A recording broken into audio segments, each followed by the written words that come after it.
Hello, Scrufftards. Welcome back to Warzone. I'm Scruffy, and this is Scruffy Tales. And in this video, we will be taking a look at what appears to be full-on maneuver warfare in Kursk, where both sides relies on speed, aggression, and firepower to overcome the enemy on the battlefield.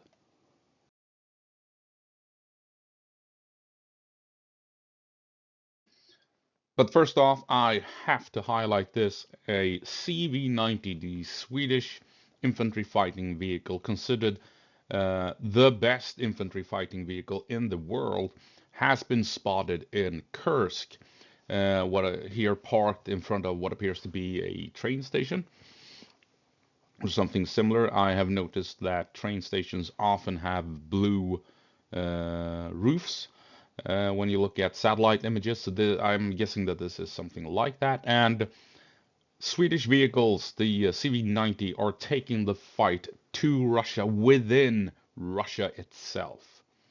And yes, when this is all over, Russia will remember that Swedish steel cuts deep. And we're gonna be comparing some of the maps here. This is Noel Reports.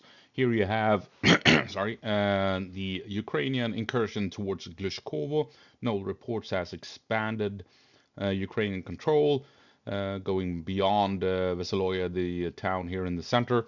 They're pushing closer to Glushkovo. They are now 5 or 6 kilometers away from Glushkovo, according to Noel Reports. We also have the Ukrainians moving along this railroad here. Further east at Koronevo, we can see how Russia has pushed south, forced Ukraine to abandon their position right next to the river. And take a look at this. Russia, according to Noel Reports, is pushing in, heading east along the waterways here, moving into Ukrainian occupied territory. Moving on with Andrew Perpetua, he has also expanded the Ukrainian control here in Glushkovo when they're pushing towards the town outside of Veseloya. He has also highlighted that they are pushing into Tetkino, and as you can see here, he as well is indicating that Russia is pushing along the waterways here, heading eastward, pushing further into Ukrainian-held territory within Kursk. And the ISW map shows basically the same thing, so I guess it's more or less confirmed. Here we have a small incursion into Tetkino, and take a look. ISW has Veseloya in Ukrainian control, and they are pushing along the railroad here as well. And over here, Russia is indeed pushing out from Snagos, heading east, and are now at Lyubomivka, trying to liberate, as it were, this town from Ukrainian occupation. We also have these claims down here that Russia has pushed out even further, but this is probably a contested area where we still have a Ukrainian presence. And here we have Deep State. They are as well indicating that Ukraine has pushed well into Glushkovo County. They are at Veseloya, pushing east along the railway. They are also highlighting that Ukraine has pushed into Tetkino. They are even more gracious with allowing Ukraine even more territory control over at Tetkino. And looking at what the Russians are doing, as you can see, according to Deep State, Russia has indeed pushed down south, secured all of this territory that ISW had highlighted as yellow and contested. And from Snagos, we can see that Russia is trying to push towards Lyubomovka with this contested area, pushing straight from Snagos towards this town over here. So I think we can safely assume that what we're seeing is a strong push from Ukraine towards Veseloya with the end goal of reaching Glushkovo. They are in Tetkino, operating in the outskirts of that town, border town, and Russia has managed to push very successfully out of Koronevo, secured Snagost, pushed Ukraine back from the territory down here, and are now attempting to reach Lyubimovka, in an attempt to secure this town as well. So let's take a closer look at what the Russians are doing, taking a look at the Russian left hook. And what is the left hook? Well, it's this attack from the left. As you can see here, they are, according to Noel reports, making a big, strong push through Snagost and heading for this goddamn town, Lyubimovka. As we can see, they're doing the same thing here on the ISW map. ISW has even given Russia even more control north of this big push. But this is what the Russians are doing at the moment. They have gone hard out of Koronevo, pushed straight for Snagost, and now they're heading straight for this next town, as you can see in this powerful outflanking move. It appears as if they might even be avoiding the high ground here, moving in this small valley, following the waterways and heading for this town over here. Speed, aggression, firepower. You don't have big minefields that hinder armor moving. You don't have prepared defenses with overlapping fields of fire. This is where armor can move freely, and when you push hard, the enemy cannot hold, right? A focused effort with tanks and infantry fighting vehicles will punch through the enemy line, force the enemy to retreat, like we saw over here. Ukraine had to fall back. All of this territory, when Russia moved into Snagost, all of this had to be abandoned by Ukraine to avoid an encirclement. So they fell back. Russia grabbed all of this territory without any fighting going on, more than likely. And now they're pushing along, exploiting the fact that Ukraine is falling back, keeping up momentum. This is armored warfare. This is maneuver warfare. Speed, aggression, firepower. No goddamn minefields. This is maintaining momentum and grabbing and holding on to the initiative. And that is what we're seeing here. This is Russia fighting a modern battle, fighting modern warfare with speed, aggression, and firepower. And there's, of course, a point to all of this.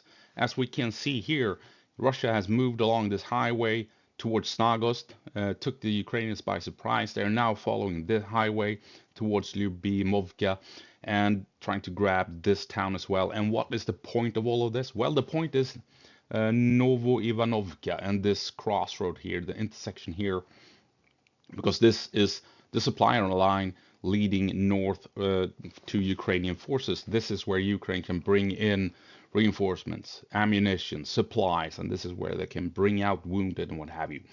Russia is making a powerful move here. A classic armored, basically blitzkrieg. They are moving at speed along the highway, punching through Ukrainian defenses and piercing deep into enemy controlled territory to grab a vital location.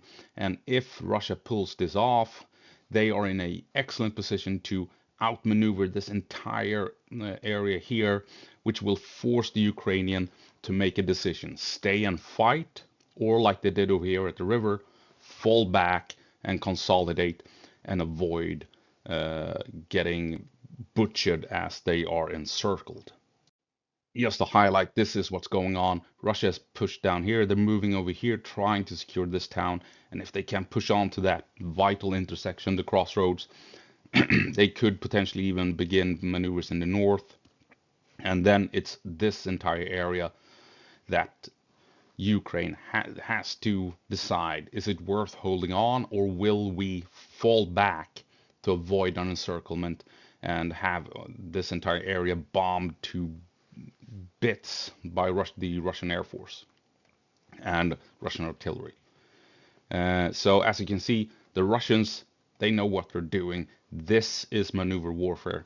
This is speed, aggression, firepower, armored warfare, punching a hole in enemy lines, continuing to exploit the situation before the enemy can consolidate their lines, get their defenses up and running again, and keep pushing exploit the momentum, and forcefully grab hold and hold on to the initiative, right? And that is what the Russians are doing here. I don't care what anyone else says. This is what I'm seeing. I'm seeing a strong push, armored push through enemy lines towards Snagos, forcing the enemy to abandon positions. Swinging and then continuing exploiting the fact that the enemy is falling back to keep up the pressure and force him back further to another vital town. And now Russia is in a good position to reach that vital intersection that will force Ukraine to make a decision, like I said, what to do with this area up here if Russia is pushing down from the north as well, right? So that is what's going on up here. Russia has done this extremely well. This is maneuver warfare. What we've seen for 2 or 3 years now in Ukraine is a weird type of war where you have insane amounts of mines, trenches, and what have you, that basically resembles World War I. But what we're seeing here in Kursk is modern warfare with mobile forces that brings a lot of firepower and focuses that firepower on a very, very small area of the battlefield. And that allows you to punch through, get in behind the enemy, force the enemy to fall back. And as he's falling back, you just keep pushing, forcing him to fall back even further, right? You can't say that the Russians aren't doing this exactly like they should. I don't care what any other YouTuber claims or whatever. This is extremely competent warfare at the moment that we're seeing from the Russians. Unfortunately, but there's no way around it. Unless Ukraine can hold this last town here, Russia will just keep on pushing, grab that intersection, and my guess is that this entire area here will be abandoned and the Ukrainians will fall back to avoid being encircled and slaughtered. Unfortunately, that's not all that's going on here in Kursk. We also have this situation down here, which we will now take a quick closer look at.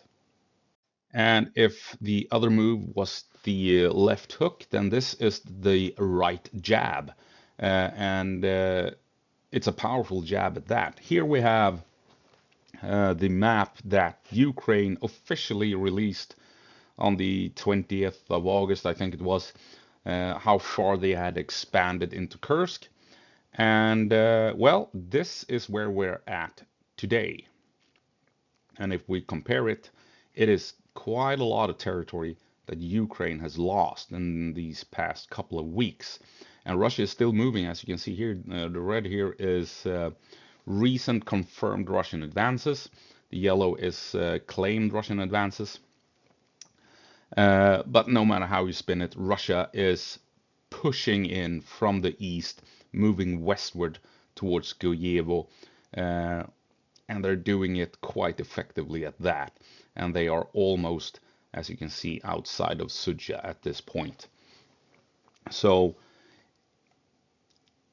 you can't say that Ukraine is holding on as best they can at the moment in Kursk. Russia is applying pressure. And no wonder, since they outnumber the Ukrainians by 3-1 or 4-1 even, at the moment, Russia has moved in 60,000 troops to fight 15 or maybe 20,000 Ukrainians. And with those numbers, Russia has the ability to outgun and outmaneuver the Ukrainians. And they are doing it. And they are making a pretty good effort in pushing the Ukrainians back, I have to say. And I mean, the ISW map says it all. Russia has pushed Ukraine back quite a ways down here in the east, and in the west they made that big push to Snagost that has now turned eastward. cutting straight into the middle of Ukrainian forces and into Ukrainian controlled territory. Uh, so over here, Koronevo and Sudzha, uh, things are not looking all that well, all that good at the moment for the Ukrainians. Russia is on a roll, and it appears as if the Russians are conducting some really excellent maneuvers at the moment in Kursk. But there's more. That's not the end of it. The Ukrainians are making their own moves.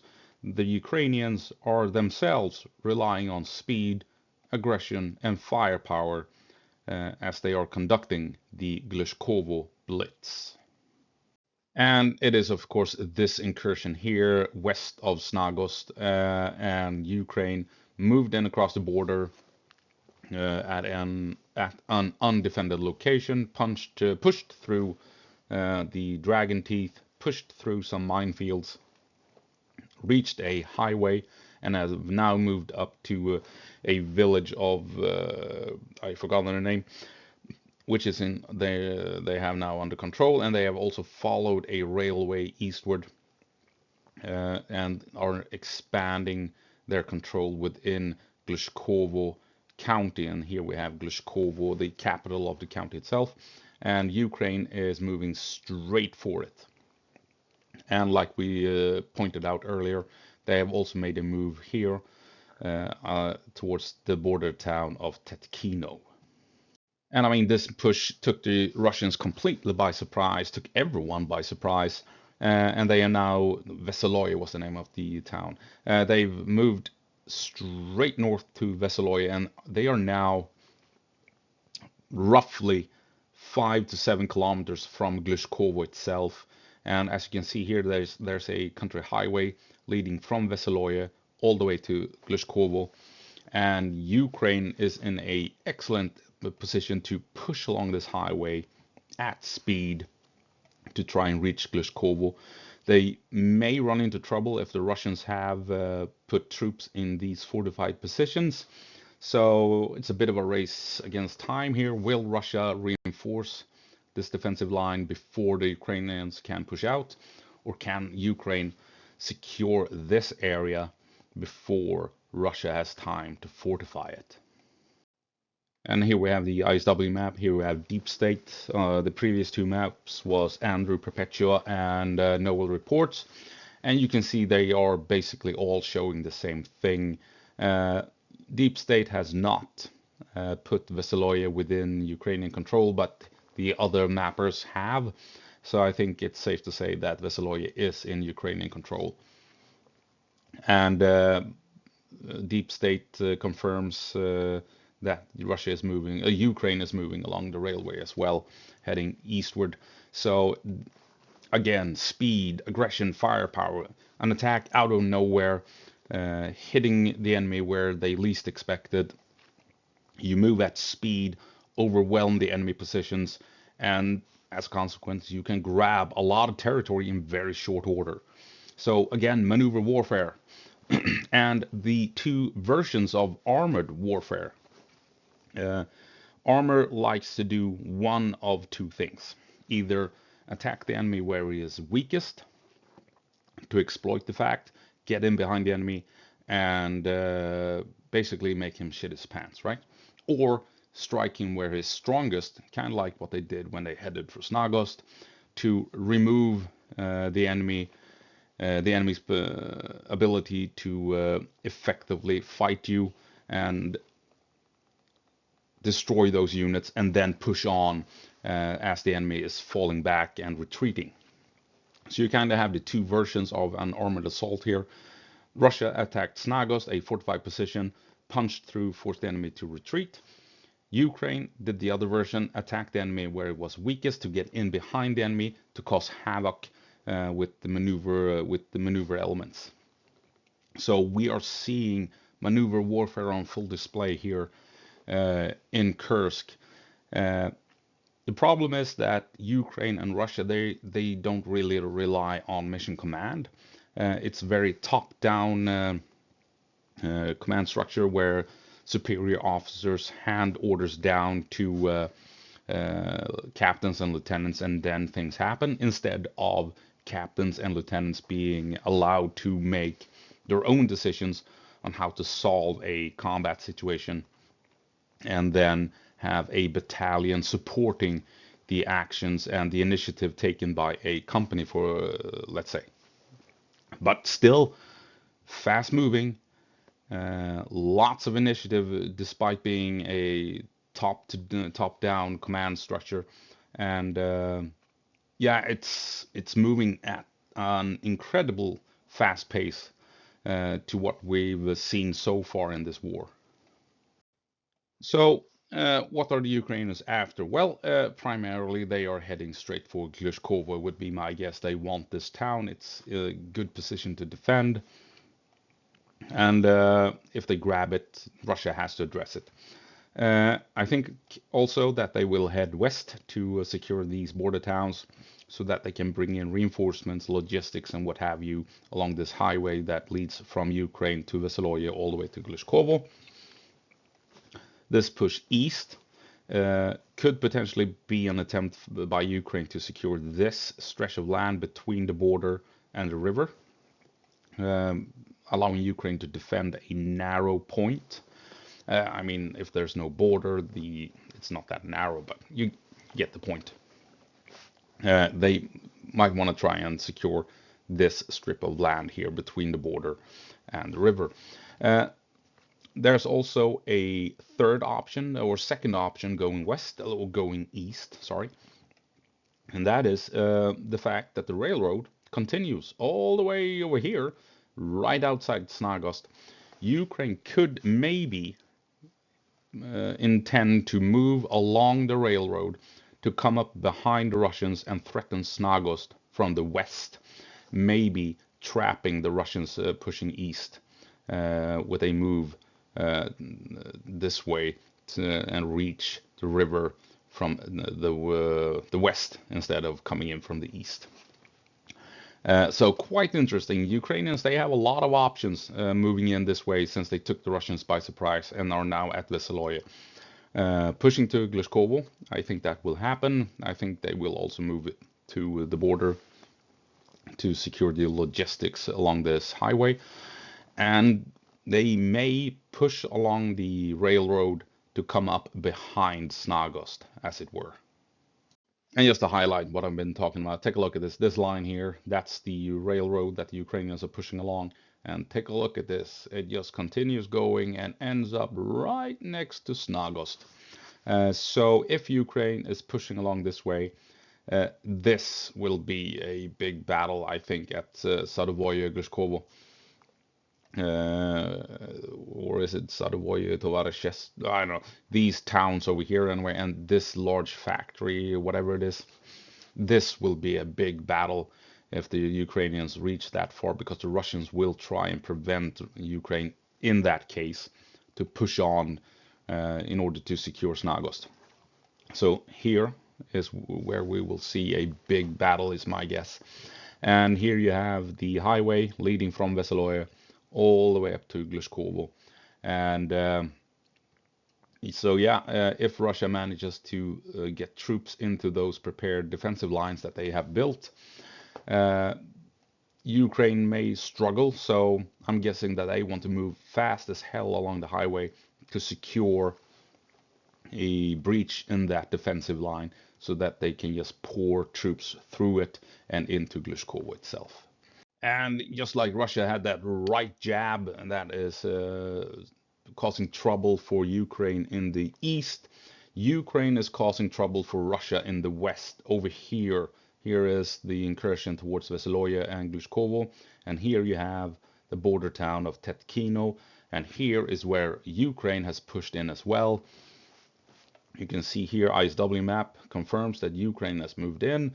Andrew Perpetua has given Ukraine a lot of territory, and the deep state map is even more generous. They have given Ukraine this entire area here as contested. This area basically if you compare to Andrew Perpetua. So Deep State says that Ukraine is moving up all over the place here. And of course, Deep State has for a couple of weeks claimed that Ukraine is operating up here as well in a factory located right here. So that is why you have this contested area all the way up here.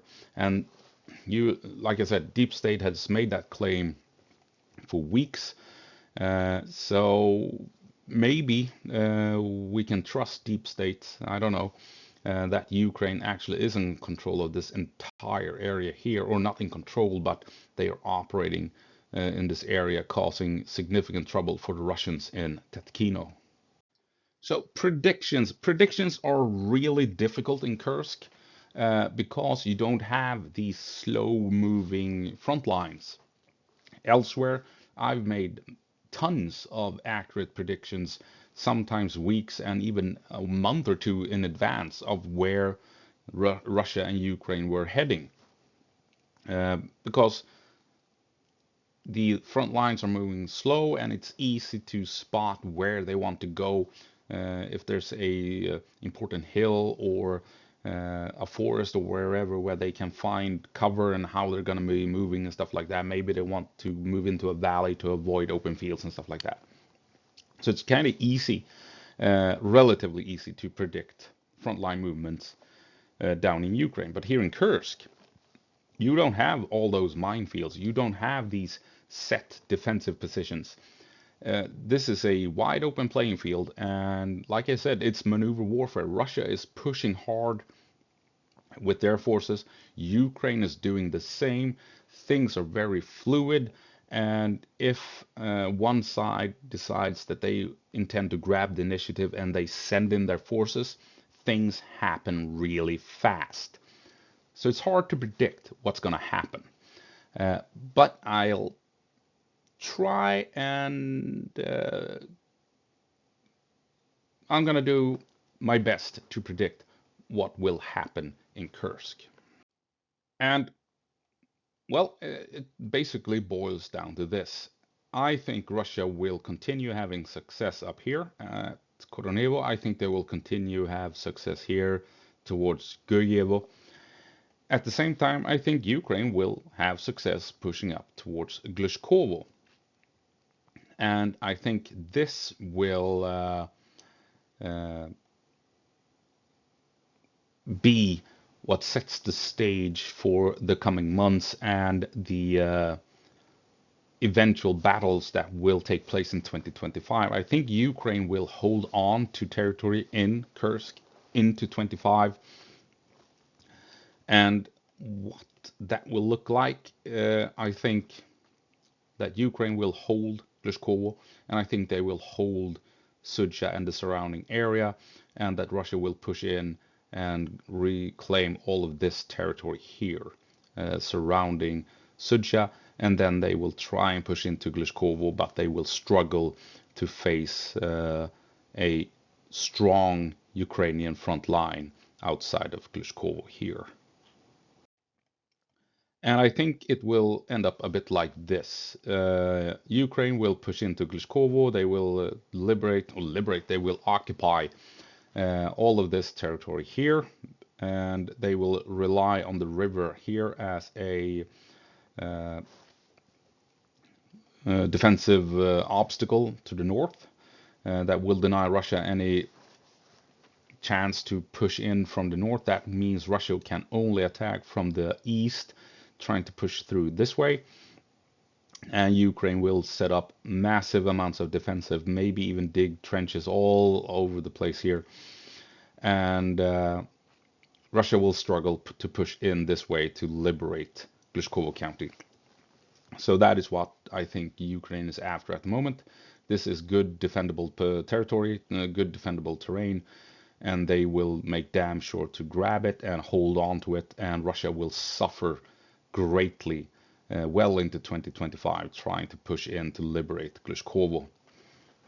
Likewise, I think Ukraine will be forced back to Sudzha, and I think they will then try and rely on these rivers and creeks to help them create a fortified defensive line.